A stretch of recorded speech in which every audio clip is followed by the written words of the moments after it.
सखी सहेली। सुनने वाली सभी सखियों को, सहेलियों को और हमारे सखाओं को भी दीपा माहेश्वरी का और राजुल का नमस्कार। तुमने बहुत रुक कर कहा, सखाओं को नाराज हो जाएंगे सखा? ऐसा है? नहीं भाई, ऐसा लगता है कि आपको भाई सोचना नहीं पड़ता, लेकिन ऐसा लगता है शामिल कर रहे हैं ना तो जरा खास तवज्जो दे करके की जाए, इसलिए रुकी थी।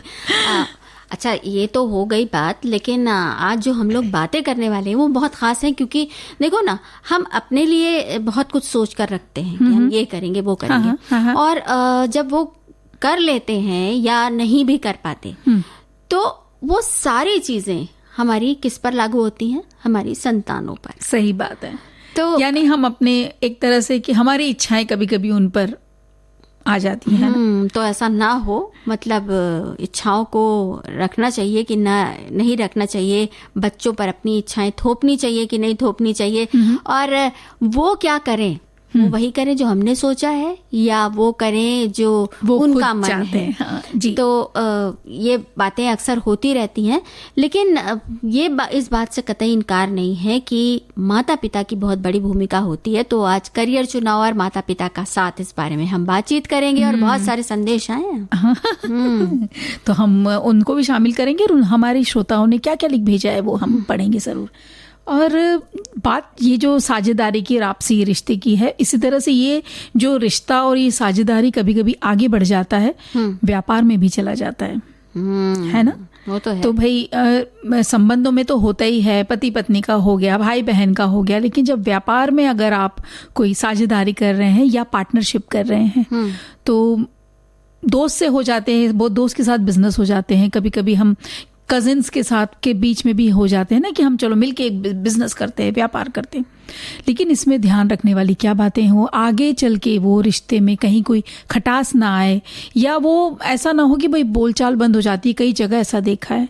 अगर रिश्ता ना भी हो तब भी अपने साझेदार के साथ अगर आप कुछ व्यापार कर रहे हैं तो किन बातों पर ध्यान रखना चाहिए होगा, और किन बातों से कतई तौबा करनी होगी, मतलब उनसे परहेज करना होगा। बिल्कुल। और आज का तो खास दिन है, सोमवार है, कथा सुधा है। तो आज हम पटा बनेठी भगवती चरण वर्मा जी की ये कहानी है, ये सुनेंगे। और मॉनसून है, बारिश का मौसम, हर जगह बहुत बारिश हो रही है, और इसके साथ में एक शिकायतें हमारी जो बहनें हैं वो, और बहनें क्या सखा भी करते हैं कि बाल बहुत झड़ रहे हैं इन दिनों। चलो शुक्र है कि बाल झड़ने की तुमने बात की। हाँ बताओ, झड़ रहे हैं तो उसके बारे में हम थोड़ा सा समझेंगे कि क्या किया जा सकता है और कैसे अपने बालों को संभाल के भी रखें, और कुछ थोड़ा इन दिनों में घरेलू उपचार करके हम बालों को संभाल तो सकते हैं। हो सकता है शायद अगर ये लगातार हम इन उपचारों का प्रयोग करते रहें तो घने भी हो जाएं। हाँ बिल्कुल, क्योंकि हमारे एक साथी ने कहा है कि घने बालों की बात मत करिए, जिनके झड़ रहे हैं उनकी बात बताइए। और एक और संदेश ये है कि घने बालों की देखभाल के मेरे दिन तो गुजर गए, अब तो जो बचे हैं उन्हीं की थोड़ी बहुत देखभाल कर लेते हैं। तो उनकी कर लेंगे हम, जितने हैं उन्हें बचा लेंगे, जिसमें से कि सर एकदम से प्लेन ना हो जाए। आगे इन्होंने लिखा है, अब तो 90 के दशक की उन घने बालों की यादों को याद करते हैं, पुरानी तस्वीरों को देखते हैं। और आगे इन्होंने कुछ पंक्तियां लिखी हैं कि बिना सोचे मुसीबतों से लड़ गए, जिंदगी में आगे तो बढ़ गए, पर दुख इसी बात का है कि मेरे स्टाइलिश बाल सब झड़ गए। तो भाई ये दुख सुख में भी बदल सकता है। आज हम जब बात करेंगे तब बिल्कुल हो सकता है ये दुख सुख पे भी बदल जाए। और कुछ तो फर्क, अगर इनमें जितने हम आज रेमेडीज और उपचार बता रहे हैं उसमें से 2-3 भी अगर अपना लिए, और लेकिन लगातार, ऐसे नहीं कि बस थोड़ा सा 1 हफ्ता 2 हफ्ता कर लिया फिर बोलेंगे वो तो बोला था हमारी सखी ने, ठीक है अब मन नहीं कर रहा, ऐसा नहीं। लगातार कुछ वक्त कीजिए, जरूर आपको फर्क आएगा, ऐसा लगता है। दीपा, अब जो हमने करियर की बात की थी ना, तो बहुत सारे संदेश आए हैं, लेकिन एक संदेश हमारे साथी ने लिखा है, मैंने अपने करियर बनाने का चयन खुद ही किया और मैंने अपने पिताजी को स्पष्ट शब्दों में बता दिया था, और उसी लक्ष्य तक पहुंचने के लिए रास्ते में आई रुकावटें और परेशानियों को दूर करने के लिए माता पिता का संपूर्ण सहयोग मिला। और एक दिन ऐसा आया जब मैं अपनी मंजिल तक पहुंच गया और मुझे और मेरे माता पिता दोनों की खुशी देखने लायक थी। बिल्कुल, देखिए कितनी सही बात कि उन्होंने अपना जो खुद चाहा कि वो क्या करना चाहते हैं। और जैसे ये हमारे श्रोता हैं, उसी तरह बहुत सारे ऐसे हमारे कई सारे लोग होते हैं हमारे आसपास परिवार में, रिश्तेदारों में बच्चों को देखते हैं जो खुद कुछ करना चाहते हैं, और उसमें जब माता पिता का, पेरेंट्स का साथ मिल जाता है तो वो जो कठिनाइयां हैं, जो रास्ता है, थोड़ा आसान हो जाता है। क्योंकि घर में समझना बहुत ज़रूरी है। अगर आप लीक से हटकर घर में कुछ चल रहा है, कोई व्यापार होता है, उसको अगर छोड़ करके बच्चा चाहता है नहीं हम डॉक्टर बनना चाहते हैं, तो बहुत अलग चीज़ हो जाती है कि एक व्यापार वाले घर में कोई बच्चा कहना चाहता है, अचानक बोलता है कि नहीं मैं तो 1 साल का ब्रेक लूँगा, पूरी पढ़ाई करूँगा, उसके बाद मैं एंट्रेंस एग्ज़ाम दूंगा और फिर मैं डॉक्टर बनना चाहता हूँ। ऐसे में माता पिता को समझना, इस तरह के माहौल में माता पिता का समझना और उसको समझ के उसका साथ देना, उसको सपोर्ट करना बहुत ज़रूरी है। बिल्कुल। अब बात यह है कि जो क्षमता का, बच्चे की क्षमता का ज्ञान है वो कई बार माता पिता को होता है और कई बार नहीं भी होता। क्योंकि ज्यादातर ऐसा होता है कि कुछ माता पिता ऐसे होते हैं कि वो कहते हैं कमियों पर नजर रहती है। शुरुआत में ही देखो ना, राइटिंग खराब है तो ये देख लो कि याददाश्त अच्छी है कि नहीं अच्छी है। सही बात। बहुत हाइपर एक्टिव है बच्चा, बहुत ज्यादा शैतानियां करता है, लेकिन जब अपनी पढ़ाई करने बैठता है तो एक बार में सारा पढ़ाई पूरा, मतलब उसका जो ध्यान का एक स्पैन होता है, पूरा एक घेरा चक्र होता है, ध्यान चक्र जो है वो उसका कितना मजबूत है कि वो हालांकि बहुत गतिविधियों में उसकी बहुत मन लगता है, लेकिन जब बैठता है पढ़ने के लिए तो पूरा खत्म करके ही उठता है। तो मतलब खूबियों का भी ध्यान हो और कमियों का भी ध्यान हो। और कभी कभी ऐसा भी होता है ना राजुल जी कि कैसी क्षमता है और उस क्षमता का कहाँ इस्तेमाल किया जा सकता है, कहाँ हमारे बच्चे को आगे बढ़ाया जा सकता है, माता पिता को भी पता नहीं होता। नहीं, अब जैसे ये उदाहरण है कि जैसे किसी बिजनेस फैमिली में किसी बच्चे ने कहा कि हमें डॉक्टर बनना है, तो मुश्किल यहाँ पर आ जाती है कि डॉक्टरी की पढ़ाई के उतने साल, 7 साल और 1 साल एंट्रेंस का, तो 8 साल इस तरह से बच्चे की जिंदगी से निकल गए। तो माता पिता इस तरह से देखने लगते हैं कि वो उनका देखने का नजरिया बहुत अलग हो जाता है। बजाय कि अगर कोई पहले से ही माता पिता अगर डॉक्टर हैं तो वो बंद आंखों से कह देंगे कि सोचेंगे भी नहीं कि हमारा बच्चा कर सकता है या नहीं कर सकता। हाँ, जाओ करो, पढ़ो और बन जाओ डॉक्टर, वो उनके लिए आसान हो जाता है। जी। और इसी तरह से जैसे आप बता रहे थे कि उनके कमजोरियों का ध्यान जो है वो माता पिता को सबसे ज्यादा, पेरेंट्स को पता होता है कि हमारा बच्चा क्या कर सकता है तो क्या नहीं कर सकता है, तो उसके बारे में भी उसे बताएं। जैसे आपने बोला कि खूबियों के भी बारे में बताएं और उसको उसकी कमजोरियों का एहसास ऐसा नहीं कि उसको टोच के कुछ एहसास कराया जाए, उसको बता दिया जाए कि तुम ये चीज नहीं कर सकते हो, हमारी बात मानो। क्योंकि कई बार बच्चे मानते नहीं हैं और वो बोलते हैं ये आपको ऐसा लग रहा है, ऐसा नहीं है। वो मम्मी पापा को डांट देते हैं क्योंकि करियर की बात है ना, थोड़े से बड़े हो चुके होते हैं बच्चे, ना बड़े में होते हैं ना छोटे में होते हैं, तो वो बोलते थे आपको पता नहीं है पापा, ये हमें आता है, आपको मालूम नहीं कि आजकल क्या चल रहा है। तो ये एक वाक्य है जो अक्सर सुनने में आ जाता है। भाई देखो, तो इस पे हमारे एक साथी ने कहा है कि करियर चुनाव में माता पिता का सहयोग लिए जाने में कोई बुराई नहीं है, फिर भी आपको जो करियर पसंद हो वो चुन सकते हो। अगर आपकी पसंदगी की बात माता पिता से शेयर करोगे तो उनसे बिना मार्गदर्शन सोने पे सुहागा होगा। मतलब माता पिता से सलाह लेने में ही समझदारी। वो इसलिए है क्योंकि वास्तविकता जो है वो ही बताएंगे आपको, आपकी जो असलियत है वो पेरेंट्स ही बताएंगे। हाँ, लेकिन एक बात और है दीपा कि जैसे आजकल बहुत सारी संभावनाएं हैं करियर बनाने के क्षेत्र में, बहुत सारे नए कोर्सेज भी, बहुत सारे नए क्षेत्रों में जाकर बच्चे भविष्य बना सकते हैं। अब ऐसे में अगर कोई बच्चा अभिनय को चुनता है या कुछ इस तरह का चुनता है कि सिंगिंग में चल जाना, हाँ, या जो खेल हो रहे हैं, कंप्यूटर पर खेल बनाए जा रहे हैं, ये इस तरह की चीजें चुनता है, तो अक्सर माता पिता ये सोचते हैं कि ये तो कोई ऐसी चीज नहीं है जो बहुत आगे जाकर इसको सुनहरा भविष्य दे सके, कितने इसमें संघर्ष होंगे, कितना इसको आगे बढ़ना पड़ेगा।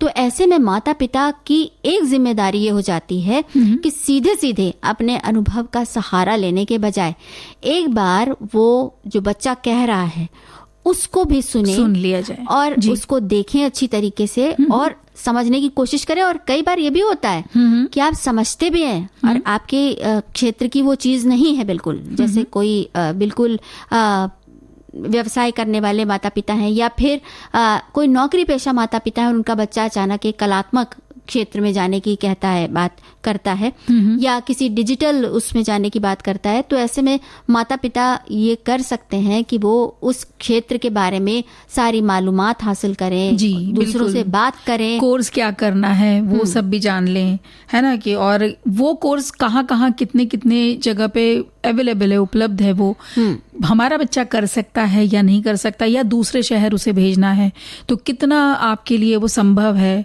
भेजा जा सकता है, नहीं जा सकता, क्योंकि हर एक की पारिवारिक जो स्थितियां अलग अलग होती है, तो कहीं पे ये चीज संभव हो जाती है, कहीं पे नहीं। तो बच्चों को भी चाहिए कि माँ बाप की सुने कि वो क्या कह रहे हैं, और माता पिता तो सपोर्ट कर ही रहे हैं, वो तैयार ही हैं। जहाँ नहीं होते हैं वहाँ बच्चे कुछ ना कुछ करके किसी न किसी तरह से समझा ही लेते हैं, है ना। और इसी बात पर हमारी एक संदेश आया है कि करियर के प्रति बच्चों की रुचि को देखते हुए कोई निर्णय लेना चाहिए।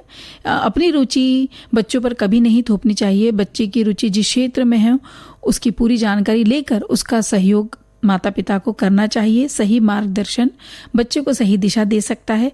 अगर इस संबंध में समझा जाए तो करियर काउंसलर की भी सलाह ले सकते हैं और फिर निर्णय करें। बिल्कुल, ये बात तो है। जैसे देखो, एक कसक भी रहती कई बार। हमारे एक साथी ने लिखा है कि हम अपना करियर कभी चुन नहीं पाए। हमने अपनी बच्चियों को उनकी इच्छा अनुसार पढ़ने का अवसर दिया, उसमें भी वो खुश नहीं है क्योंकि 2 लड़कियों की शादी हो गई, गृहस्थी में रच बस गई। सीए फाइनल में एक बच्ची रह गई और एक ने सीए एंट्रेंस में पास करके छोड़ दिया। एक बच्ची मंदबुद्धि है, चौथी है वो भी बीएससी कर रही है। तो कई बार माता पिता ऐसा तमाम रास्ते खोल देते हैं, तमाम चीजें, तमाम सुविधाएं मुहैया करा देते हैं, लेकिन उसके बावजूद खैर ये तो है ही कि आगे बच्चे को ही करना होता है। देखिए, उन्होंने तो अपनी तरफ से सारी सुविधाएं दी हैं। अब ये बच्चे के ऊपर भी होता है कि वो अगर जो चाहता है, कोई अलग तरह का पाठ्यक्रम करना चाहता है तो पूरी मेहनत और लगन के साथ उस पर आगे बढ़े। और हमारे एक और संदेश आया है राजुल जी कि करियर को लेकर आज माँ बाप को बच्चों में आनाकानी मतलब उन लोगों के बीच में हो जाती है, और माता पिता सोचते हैं कि बच्चा अपना भला बुरा नहीं सोच सकता, और बच्चे सोचते हैं कि माँ बाप हमें सिर्फ अपनी सोच थोप रहे हैं। लेकिन ऐसा किसी चीज़ का हल नहीं निकलता इस तरह से। पहले बच्चे का रुझान देखना चाहिए किस तरफ है, जहाँ आपका बच्चा जा रहा है वो ये कर भी सकता है या नहीं, और करियर को लेकर अपनी सोच और बच्चे की सोच और उसकी भावना को मद्देनजर रखते हुए फैसला ले, ताकि बाद में आपको निराश ना होना पड़े। बिल्कुल सही बात है। और अगर मान लो आपको अंदर से पूरी तरह ये विश्वास हो रहा है कि इस क्षेत्र में बच्चा सफल नहीं हो पाएगा, फिर भी उसे एक मौका तो देना ही देना होगा, ताकि ये कसक ना रह जाए कि हम ये करना चाहते थे और कर नहीं पाए। क्योंकि इस कसक के साथ वो जिस भी क्षेत्र में जाएगा वो क्षेत्र उसमें अपना, जैसे कहते हैं ना, 100% देना, तो वो 100% नहीं दे पाएगा। अच्छा, अब 100 में से 50% तो तुम दे दो भाई। दीपा, जैसे हम बात कर रहे थे ना जी, तो 2 संदेशों पर मेरी नजर गई है। एक साथी कहते हैं कि ग्रेजुएशन में बेटे का कॉमर्स विषय होने के कारण उसकी सीए करने में रुचि थी, लेकिन ज्यादा जानकारी नहीं थी। इस वजह से मैं उसके साथ सीए इंस्टीट्यूट गई, वहां जाकर पूरी जानकारी ली।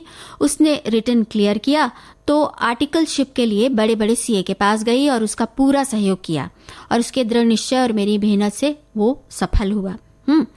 तो भाई यहाँ माँ ने पूरी तरह से अपने आप को तैयार किया। नहीं पता था फिर भी तैयार किया जी। और एक और संदेश है कि आजकल के बच्चे बहुत समझदार हैं, उनको सब पता होता है कि उनका क्या स्टैमिना है, वो क्या कर सकता है, वो कहाँ स्टैंड करता है। और हम मतलब आज बहुत सारी जो ऑनलाइन साइट्स हैं उसमें भी बहुत कुछ जानकारी रहती है। हमारे टाइम में ये सुविधा नहीं थी।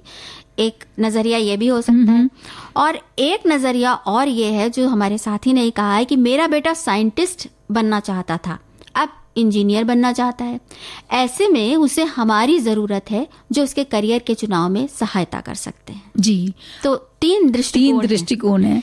अब भाई, अब जैसे जो साइंटिस्ट वाली बात है, तो जहाँ तक हमें लगता है, मुझे ऐसा लगा कि आप ऐसे में काउंसलर के पास भी जा सकते हैं। जब बहुत हाई टेक्नोलॉजी वाले कई ऐसे विषय, इस तरह की चीज़ें आ जाती हैं ना, जब बच्चे चाहते हैं कि हम इसमें आगे बढ़ना चाहें, और माता पिता को अगर नहीं पता है पूरी जानकारी कि ये आगे किस तरह से पढ़ाई जाएगी, एक मोटे मोटे तौर पे हमको सब पता होता है, लेकिन अगर नहीं पता है तो हम काउंसलर से भी पूछा जा सकता है। या अगर माता पिता जानकार हैं, हाँ, जैसे कि उन्होंने CA में पूरी जानकारी निकाली और उन्होंने अपने बच्चे की मदद करी, तो हर तरीके से ये है कि हाँ, पेरेंट्स के सपोर्ट के बिना आगे बढ़ना कठिन होता है। और अगर बच्चे का लक्ष्य बार बार बदल रहा है, हाँ, आपने पूरी तरह बच्चे पर छोड़ रखा है, लेकिन उसका लक्ष्य अगर बार बार बदल रहा है, तो ये भी कर सकते हैं कि ऐसे समय में उस बच्चे को बिना डांटे, बिना उसे लज्जित किए, ये समझाने की कोशिश करें कि दरअसल उसका असली लक्ष्य कहाँ है और वो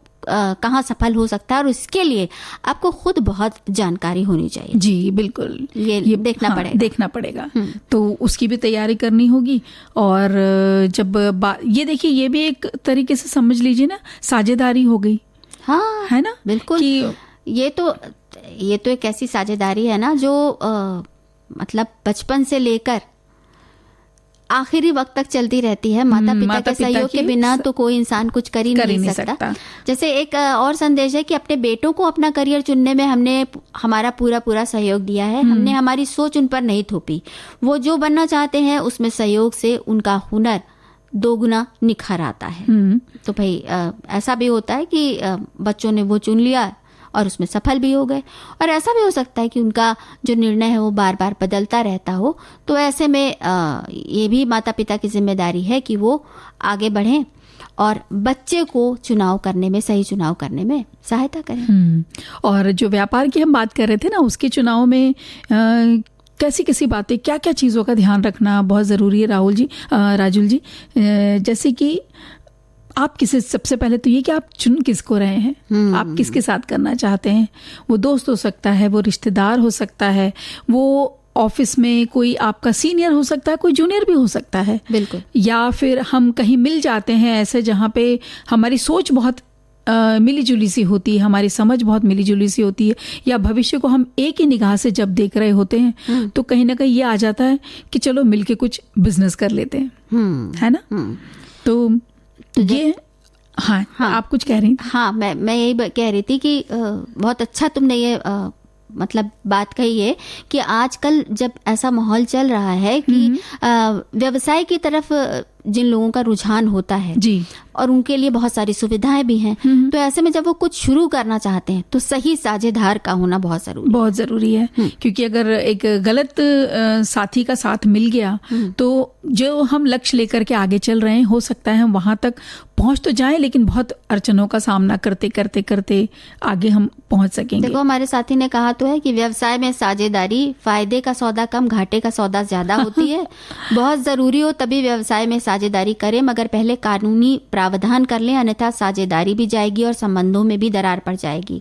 मैंने भी एक बार व्यवसाय में साझेदारी में धोखा खाया है, इसलिए दोस्तों अपने अनुभव से ये बात कह रहा हूँ। देखिए, कुछ भी बात हो, लेकिन अनुभव से बड़ा जो एक कहते हैं ना शिक्षा, अनुभव से बड़ी शिक्षा कोई हो नहीं सकती।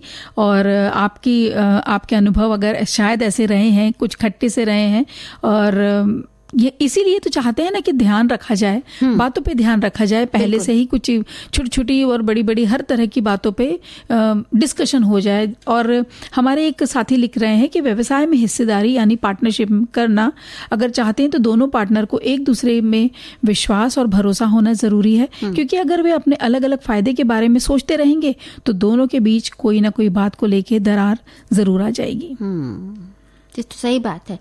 तो भाई, अपने हुनर के हिसाब से काम शुरू करना बहुत अच्छा है, पर साझेदारी में काम करना अलग बात होती है जी। तो कुछ बातों का ध्यान रखना होगा कि सही साथी का चुनाव हो। किसी भी प्रकार के काम के लिए पैसों के साथ उनका जो अनुभव है और जो जानकारी है, उनके संपर्क कैसे हैं, वो कितना समय दे सकते हैं, स्वभाव से कैसे हैं। सबसे बड़ी बात ये कि कुछ लोग होते हैं जो बहुत जल्दी अपना संतुलन खो देते हैं, इस तरह के हैं क्या? तो ये सब बातें ध्यान रख लें, देख लें, तब साझेदारी के लिए आगे बढ़े। और एक हमारे श्रोताओं ने कड़वे अनुभव अपने बताए थे, है ना, और उसी बात को आगे बढ़ाते हुए ही कहते हैं कि जब साथी का चुनाव करते हैं तो सबसे पहले तो ये जैसे अनुभव कितना है उसको, कैसा है, और जो आप काम करना चाहते हैं उसमें जानकारी उनकी है क्या नहीं है, ये जानना बहुत जरूरी है। कितना वो जानते हैं उस काम को, उस बिजनेस को कितना समझते हैं, और पैसों के साथ मतलब कैसा, एक तो पैसों के बारे में हम बात तो करेंगे आगे, पहले ये बताना चाहते हैं कि संपर्क उनके कितने हैं। बिल्कुल, अगर नेटवर्किंग अच्छी है, जानते बहुत लोगों को हैं, तो भी आप उनके साथ आगे बढ़ सकते हैं। फिर वो किस ऊर्जा के साथ आते हैं, मतलब एक पॉजिटिव एनर्जी होनी चाहिए जो साथ में आपके साथ काम कर रहे हैं। थोड़ा उत्साह उमंग से जब रहता है ना इंसान, तो बहुत अच्छा लगता है जो आपका पार्टनर है, क्योंकि अभी शुरुआत है तो देखिए दिक्कतें तो आती हैं, कहीं से आपको माल उठाना है, कहीं से मिल नहीं रहा है, कहीं पे आपके कॉन्टैक्ट्स नहीं है, बहुत सारे इस तरह की बातें होती हैं। तो ऐसे में जब साथी आपका हौसला अफजाई करता रहे तो बहुत अच्छा लगता है। फिर साथ में राजुल जी विश्वसनीयता ये भी होना बहुत जरूरी है। बिल्कुल बिल्कुल, है ना, विश्वसनीयता, ये कहा है हमारे एक साथी ने कहा भी है कि साझेदारी मतलब भागीदारी। किसी भी व्यवसाय या व्यापार में साझेदारी जिसके साथ करनी है उस व्यवसाय का जानकार होने के उपरांत उसका विश्वास पात्र होना भी जरूरी है। तो ये भी है कि मतलब अच्छी तरह से समझ लें, स्वभाव को समझ लें और तभी करें। इसके बाद ये भी देखना ज़रूरी है कि कितना समय दे सकते हैं और आपके विचार उनसे कितने मिलते हैं। ये भी बात देखनी ज़रूरी है कि ऐसा ना हो कि कोई उत्तर हो कोई दक्षिण हो, बिल्कुल ध्रुव विरोधी लोग जो अगर साथ में साझेदारी करेंगे तो आधा समय तो बहसों में और तकरारों में ही निकल जाएगा। फिर साझेदारी तो दूर खड़ी रह जाएगी और बहसें जो है ज़्यादा बैठ जाएंगी आके व्यापार में, तो फिर भाई बहस से कौन सा व्यापार चलता है। ये भी देख लेना है कि एक अगर मेहनती और दूसरा नहीं है, लेकिन अगर दूसरे को का जो कुछ एक विशेष चीज है जो उसमें खास है, तो जो मेहनती है वो फिर वो इस चीज को ना देखे कि भाई मैं तो इतना मेहनत कर रहा हूँ और तुम तो ये काम कर ही नहीं रहे हो, तुम तो बैठ जाते हो। लेकिन अगर वो बैठा है तो शायद हो सकता है वो फोन पे अच्छा होगा, वो बातचीत संवाद में अच्छा होगा, बिल्कुल, या उसकी पहचान ज्यादा होगी। तो इस तरह की अंतर को भी आंकना जरूरी है। ये समझना मतलब कमियां ना निकालते रहे कि तुम ऐसा नहीं कर रहे, तुम वैसा नहीं कर रहे, मैंने ये लेकर आया, तुमने वो नहीं करा। तो ये एक दूसरे पे जो पहले जो आप बात कर रहे थे ना, ऐसे आक्षेप लगाना, आक्षेप वगैरह ना लगाएं, वो ना लगाएं, आक्षेप ना लगाएं। लेकिन एक बात और भी है कि अगर कुछ गलत होता देख रहे हैं तो उसे कहने की हिम्मत रखें। उस पर चुप रह जाना ठीक नहीं है, क्योंकि अगर किसी भी गलत चीज को देखकर आप चुप रह जाते हैं तो अक्सर ऐसा होता है कि फिर वो आदत बनती जाती है और आदत बनते बनते फिर ऐसा होता है कि आप दोबारा उस बात को कह ही नहीं पाते हैं। जब आप कहने चलते हैं तो फिर लोग कहते हैं पहले क्यों नहीं कहा था, ये तो शुरुआत में ही देख लेना चाहिए था। सही बात है, तो ये चीज तो आती है। बिल्कुल, तो इस बात को देखना बहुत जरूरी है कि कितना ज्यादा आप कितनी देर तक चुप रह सकते हैं। जैसे हमारे एक साथी ने लिखा है कि लाभ कमाने के उद्देश्य से जब 2 या 2 से अधिक व्यक्ति मिलकर कोई वैधानिक कार्य करते हैं तो उसे साझेदारी कहते हैं। साझेदारी के अंतर्गत जो भी व्यवसाय आप कर रहे हैं उसके लाभ हानि को भी साझेदारों में आपस में बांटा जाना चाहिए। अतः जब भी साझेदारी करें तो सोच समझ कर ही करें। बिल्कुल बिल्कुल, लाभ के साथ साथ हानि का भी बात होगी, मतलब, है ना। तो ये बात भी ध्यान रखें। और एक बात और है कि पैसों का हिसाब कौन रखेगा। वो जो वित्तीय रूप से मतलब ज़्यादा जानकारी रखता है, बैंक जाने में ज़्यादा प्रॉम्प्ट है, अच्छी तरह से बैंक का सब काम देख सकता है, हाँ, उसी को चुनना चाहिए। बिल्कुल, ये नहीं कि पैसे के मामले में तो भाई आप सब अपने पास रख कर बैठे हैं और आपको पता ही नहीं कि फला जगह ये पैसा कहाँ पर लगाने से बढ़ सकता है आपका पैसा, या ये पैसा फौरन का फौरन बैंक पहुंचाना है, या कोई सामान आ रहा है तो उसकी किस तरह से भुगतान करना है। जी, तो बिल्कुल, इस तरह से जो जैसे वित्तीय जानकारी ज्यादा है वो उस पैसे को, उस पूंजी को अलग अलग क्षेत्रों में नाप कर बांट कर ऐसे बांट सकता है कि फिर उसमें जो और बाकी के क्षेत्र हैं उनमें दिक्कत ना, क्योंकि पैसों के बारे में राजुल जी जितनी खुलकर बात होती है ना उतना अच्छा। और उसमें होता क्या है कि जैसे अभी आपने कहा ना कि पैसा कौन लगा रहा है, कहाँ लगा रहा है, ये दोनों को पता होना चाहिए। और मान लीजिए कि जब शुरुआती वक्त है, जब आप बिजनेस चालू कर रहे हैं, उस वक्त भी बहुत अच्छे से ये साफ दोनों के बीच में बहुत ही क्लियर होना चाहिए कि इतना परसेंटेज आपका है, इतना आपका है, 50-50 है या कुछ और है। तो वो सब चीज लिखित में भी हो और वो संवाद के तौर पे भी वो बहुत अच्छे से खुलकर डिस्कस कर चुके हों। आप इसीलिए अच्छे तो से कहते हैं कि विचार मतलब अगर किया हुआ। रिश्तेदारी में एक तो करना ही नहीं चाहिए, और अगर कर भी रहे हैं तो बहुत सोच समझकर, पूरी तरह से पुख्ता जानकारी जुटाकर और हर बात को तौल कर उसको लिखा पढ़ी में पूरा पक्का करके तभी ये कदम आगे बढ़ाएं। बिल्कुल।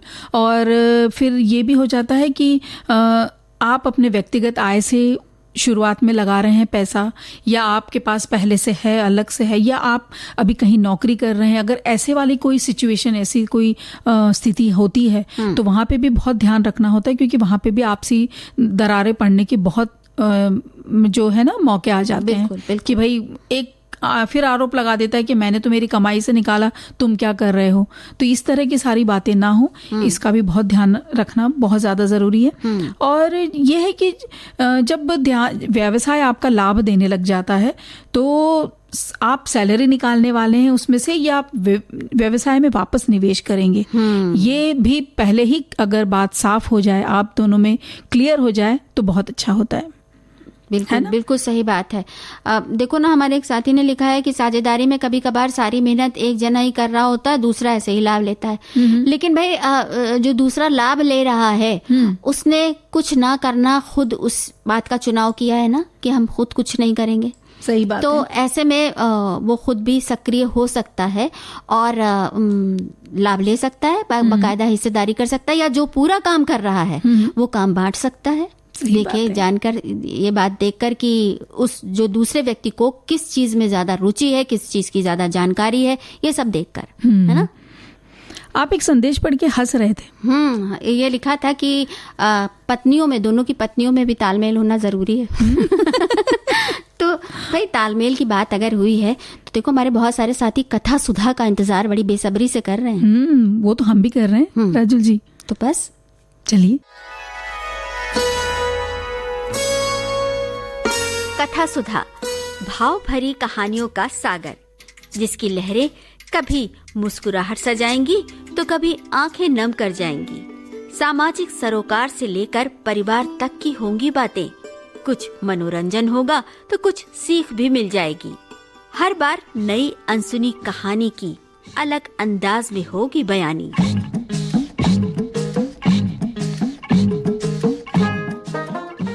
कहानी की मौलिकता बनाए रखते हुए श्रोताओं के लिए कार्यक्रम रोचक और सुगम हो, इसलिए कहानी में थोड़े बहुत बदलाव किए गए हैं। आशा है आपको कथा सुधा में डूबना अच्छा लगेगा। कथा सुधा में प्रस्तुत है आज कहानी पटा बनेठी। हिंदी साहित्यकार भगवती चरण वर्मा की हास्य कहानी पटा बनेठी सुनने से पहले श्रोताओं आपको बता दें, पटा बनेठी क्या है। बनेठी लंबी लाठी को कहते हैं जिसके दोनों सिरों पर गोल लट्टू लगे रहते हैं।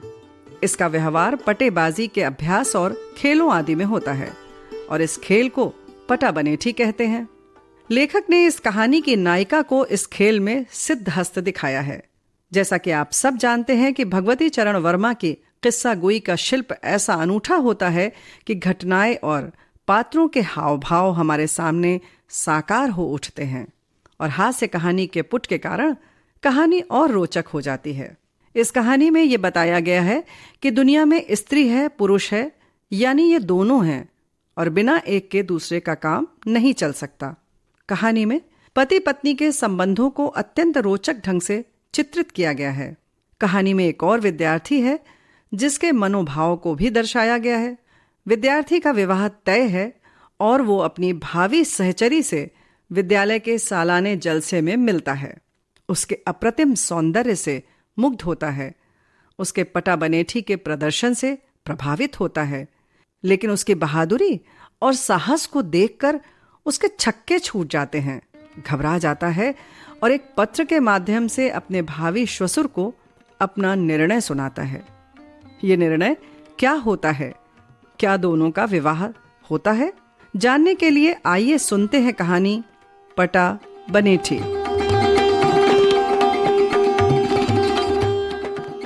उस दिन मैं फंसी गया। लेकिन अगर महज इतनी सी बात होती तो मुझे इतना दुख ना होता। मुझे दुख इस बात का है कि मेरी वजह से एक बनने वाली गृहस्थी छूट गई, एक बसने वाली दुनिया उजड़ गई। बात यूं हुई कि मैं उस दिन घर में लड़ पड़ा था। लड़ाई किस बात पर हुई थी ये तो इस समय याद नहीं, लेकिन हाँ, लड़ाई जरूर थी। और प्रथा के अनुसार मैंने अपनी श्रीमती जी के तर्कों का उत्तर अपने हाथों से दिया था। मैं जानता हूं कि मेरी यह हरकत सभ्य समाज में बुरी समझी जाएगी, लेकिन मैं ये विश्वास दिलाता हूं कि इन अवसरों पर खुजली मेरे हाथों को नहीं होती, वो श्रीमती जी के गालों को होती है। बहरहाल मैं बरामदे में बैठकर सोचने लगा, पुरुष पुरुष है, स्त्री स्त्री है, और दुनिया में स्त्री है, पुरुष है, यानी ये दोनों हैं, और बिना एक दूसरे के काम नहीं चल सकता। तो जो कुछ है वो है, यानी सिनेमा चलने का समय हो रहा है। निहायत शानदार पिक्चर लगी है और चाय अभी तक नहीं मिली। अपनी इस बेहुदा हरकत के बाद चाय का अनशन घर में करना पड़ेगा। खैर, चाय तो बाजार में किसी होटल से भी पी जा सकती है, और सिनेमा तो देखना ही है। पिक्चर का आज आखिरी दिन है, लेकिन पैसे वो तो श्रीमती जी के पास हैं। महीने की तनख्वाह है, और तनख्वाह मिलने के दिन ही वो कब्जा कर लेती हैं, और फिर मुझे हर एक खर्च की कैफियत देकर उनसे पैसा मांगना पड़ता है।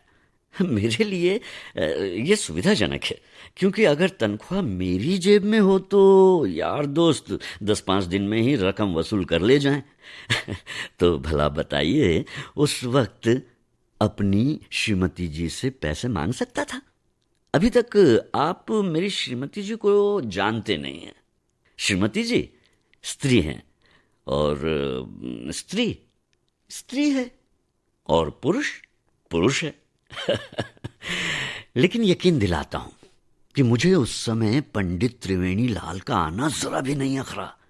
पंडित त्रिवेणी लाल मेरे मित्र हैं, लेकिन ना जाने क्यों इधर कुछ दिनों से मुझे उनकी शक्ल देखते ही कुछ अजीब सी उलझन होने लगती है। वो वकील हैं, या यूं कहिए कि वो वकील थे तो बेजाना होगा, क्योंकि आजकल वो वकील नाम मात्र के हैं।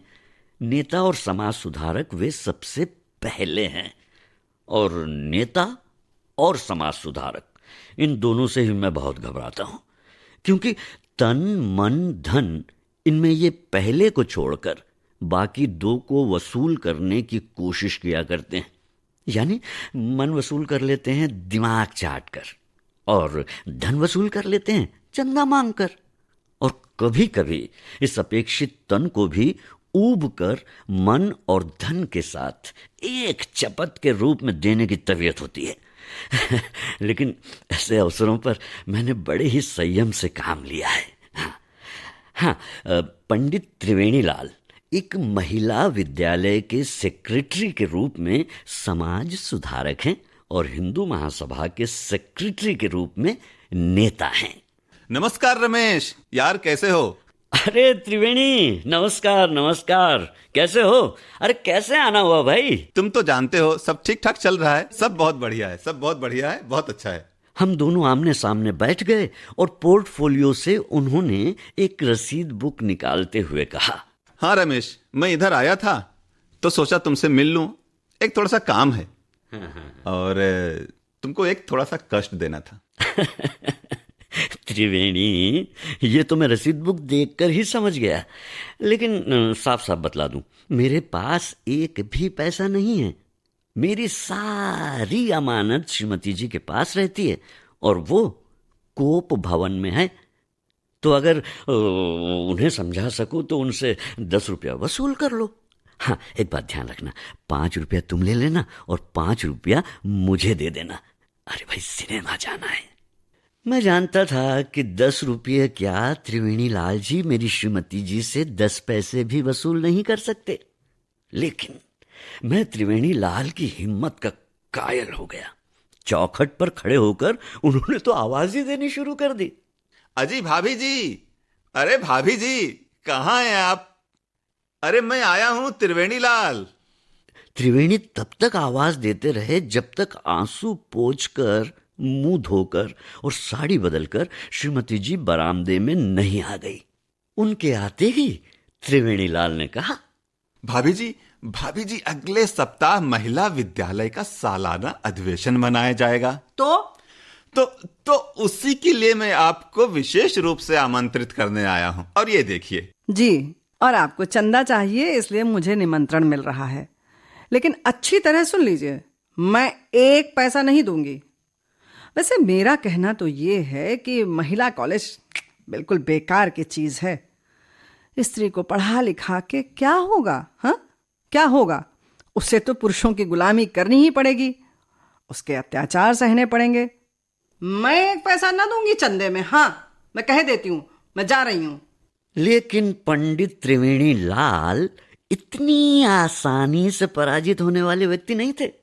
उन्होंने कहा, भाभी जी, पहले आप मेरी बात तो सुन लें, तब अपना निर्णय दें। श्रीमती जी को बैठ जाना पड़ा। भाभी जी, बात यूं है, इसमें कसूर शिक्षा का नहीं है, बल्कि स्त्रियों की असहाय अवस्था का है। पुरुष स्त्री पर अत्याचार करता है कि स्त्री निर्बल है। अगर स्त्री सबल हो जाए तो उसके रग पुट्ठे मजबूत हो जाएं, तो फिर देखें कि कोई पुरुष स्त्री पे कैसे अत्याचार करता है। और देखिए भाभी जी, भारतीय स्त्रियों की हालत बहुत गिरी हुई है। दिन दहाड़े गुंडे उन पर प्रहार करते हैं और वो अपनी रक्षा नहीं कर पाती। और इसीलिए मैंने महिला विद्यालय में बालिकाओं के लिए व्यायामशाला खोली है। व्यायामशाला? महिलाओं के लिए व्यायामशाला? जी हां, व्यायामशाला। और यही नहीं, लड़कियों को तलवार चलाना और लाठी चलाना भी सिखाया जाएगा। रमेश, अरे सरकार से लिखा पढ़ी कर रहा हूं, जल्दी उन्हें बंदूक और राइफल चलाना भी सिखाया जाएगा। और हां भाभी जी, आपको तो आना ही पड़ेगा। देखिएगा कि हम स्त्री को क्या से क्या बना रहे हैं। मजाल है कि हमारी हिंदू घर की देवियों पर अब गुंडे हमला कर सके। हमारी वीरांगनाएं देश का गौरव बनेंगी। हजारों लाखों करोड़ों लक्ष्मीबाई यहां पर पैदा होंगी। इस तरह से पंडित त्रिवेणी लाल जी के लेक्चर का असर पड़ा। हम दोनों साथ साथ घर से चले। सड़क पर जाकर 5 रुपये उन्होंने मुझे दिए और 5 रुपये खुद लेकर उन्होंने कहा, रमेश देखो, आना जरूर, तुम्हें व्याख्यान भी देना होगा। हाँ, आना जरूर।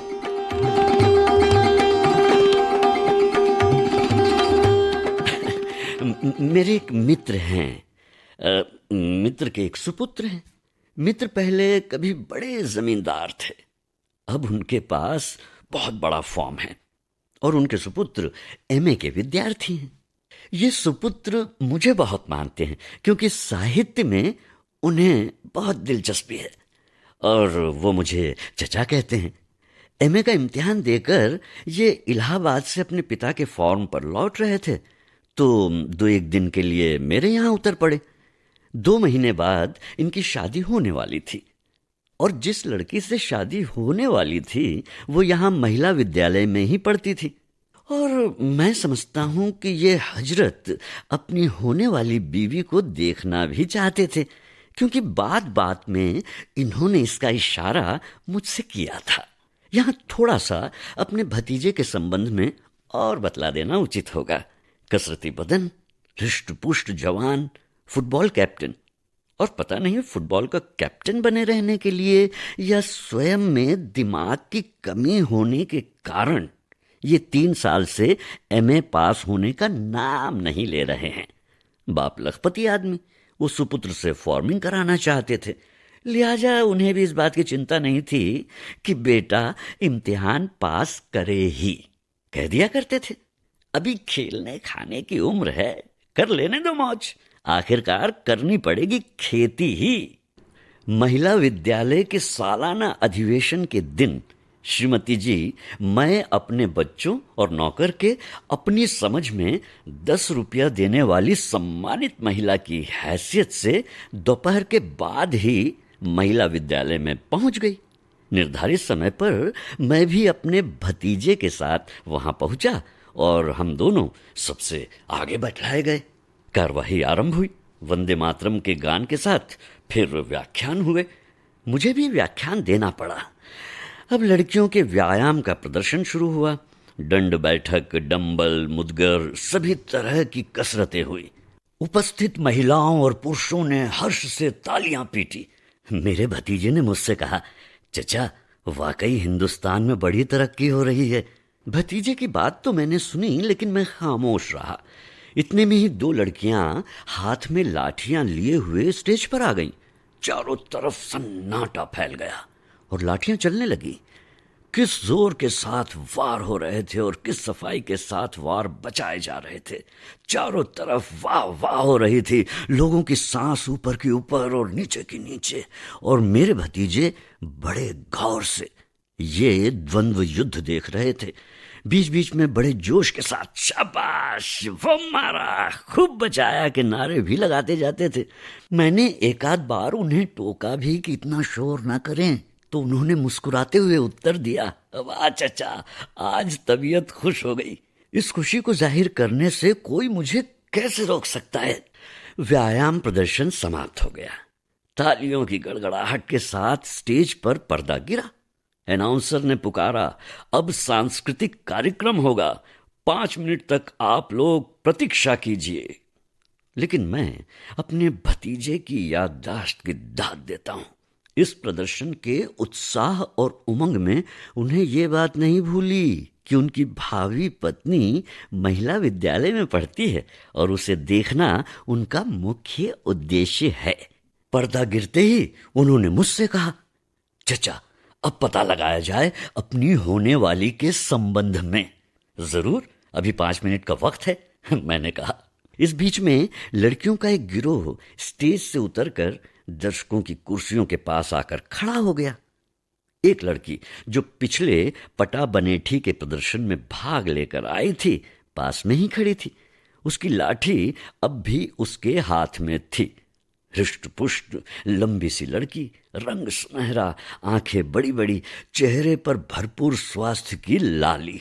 भतीजे ने उससे पूछा, आपके विद्यालय में माया नाम की कोई लड़की बीए में पढ़ती है? वो लड़की तनकर खड़ी हो गई और उसने अपनी लाठी कसकर पकड़ते हुए कहा, जी हाँ, मैं ही हूं महामाया। आपको मैं नहीं पहचानती। कहिए, आपको मुझसे क्या काम है? वाह रे मेरे भतीजे, किस खूबी के साथ उन्होंने मुस्कुराते हुए जवाब दिया, आपके भाई प्रभानाथ जी का मैं मित्र हूं।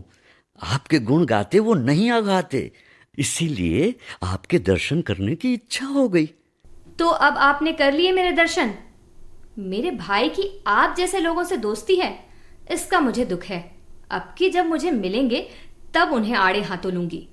और वो वहां से हट गई। इस प्रदर्शन से लौटकर पहला काम जो मेरे भतीजे ने किया वो एक पत्र लिखना था, जो अपने होने वाले ससुर के नाम लिखा गया था।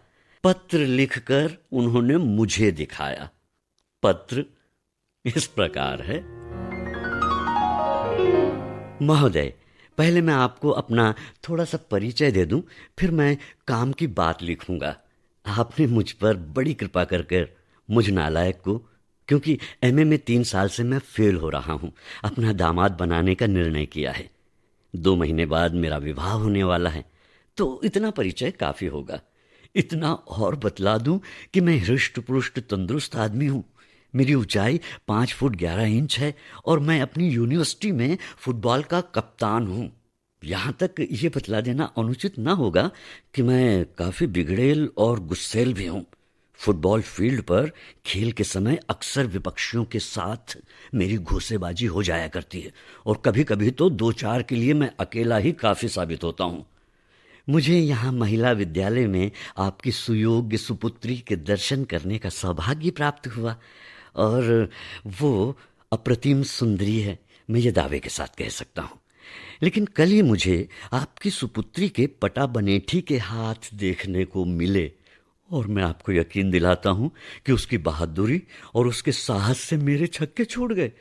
अब मैं काम की बात पर आता हूं। मैंने बहुत गौर किया। मैं अपने आप को आपकी सुपुत्री का धर्मपति बनने के सर्वथा अयोग्य पाता हूं। इसका कारण भी मैं आपको बतला देना उचित समझता हूं। मैंने कहा ना कि मैं आदमी गुस्सैल हूँ और हाथ छुट भी, लिहाजा आपकी सुपुत्री से मेरा झगड़ा कभी ना कभी अवश्य होगा और ऐसी हालत में मेरा हाथ भी अपनी आदत के अनुसार छूटेगा। यहाँ मैं ये भी बतला दूं कि मैंने जिंदगी में लाठी कभी नहीं चलाई। पटा बनेठी के हाथों से मैं अपनी रक्षा किसी हालत में नहीं कर सकता और ये भी जानता हूं कि आपकी वीर और बहादुर सुपुत्री अपनी शिक्षा का उपयोग अवश्य करेगी। लिहाजा उसकी लाठी और पटा बनेठी के हाथों से मेरी खोपड़ी सुरक्षित नहीं रह सकती। सुधार घर से ही शुरू होते हैं और बाहर के गुंडों की खोपड़ी तोड़ने के पहले उसे घर के अंदर वाले गुंडे की खोपड़ी तोड़ने का मौका मिलेगा। और आप समझ ही सकते हैं कि अपनी खोपड़ी तोड़वाने के लिए कोई समझदार आदमी तैयार नहीं होगा।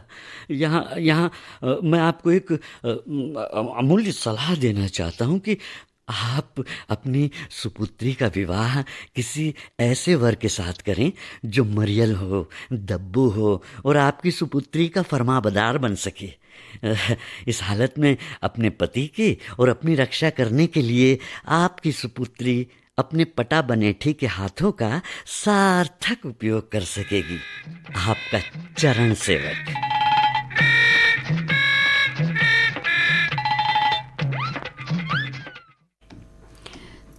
तो भाई हमने ये कहानी सुनी पटा बनेठी और अब कार्यक्रम का समय हो रहा है समाप्त। तो दीजिए राजुल और दीपा माहेश्वरी को इजाजत। नमस्कार। विविध भारती